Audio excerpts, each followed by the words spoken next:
The wind tore through the Blackthorn Pack's territory, a relentless force that whipped through the towering pines and sent needles skittering across the forest floor.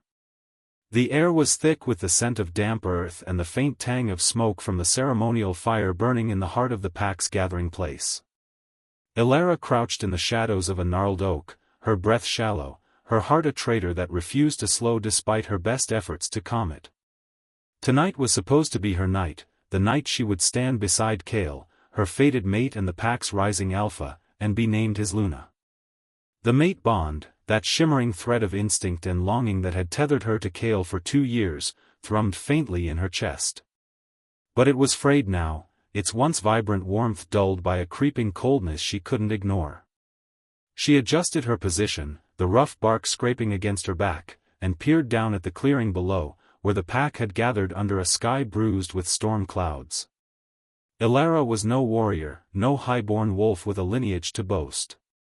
She was a healer's apprentice, her hands more accustomed to crushing herbs than wielding claws, her presence often overlooked in the pack's hierarchy. Her dark hair, braided tightly against her scalp, was streaked with dirt from a day spent gathering roots in the forest, and her plain wool cloak did little to shield her from the evening's chill. Yet, Kale had seen her.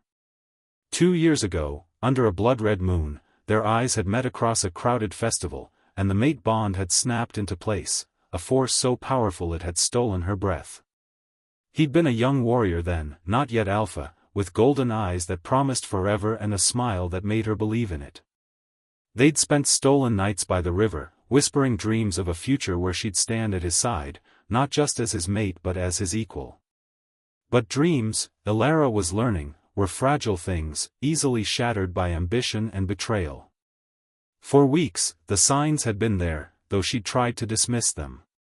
Kale's lingering glances at Sienna, the beta's daughter, whose silver hair and sharp beauty turned heads wherever she went.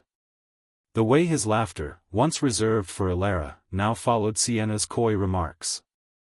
The whispers among the pack, their pitying glances when Elara passed by with her satchel of herbs. "Poor thing," they'd murmur, thinking she couldn't hear. "She's no match for Sienna." Elara had clung to the bond, to the memory of Kale's hand in hers, his voice promising that she was enough. But doubt had taken root, a poison that spread with every sidelong glance, every cold dismissal. Tonight, she'd told herself, would silence those doubts. Tonight, Kale would choose her before the pack, sealing their bond under the stars. She adjusted her cloak, her fingers trembling, and forced herself to believe it. The clearing below was alive with movement.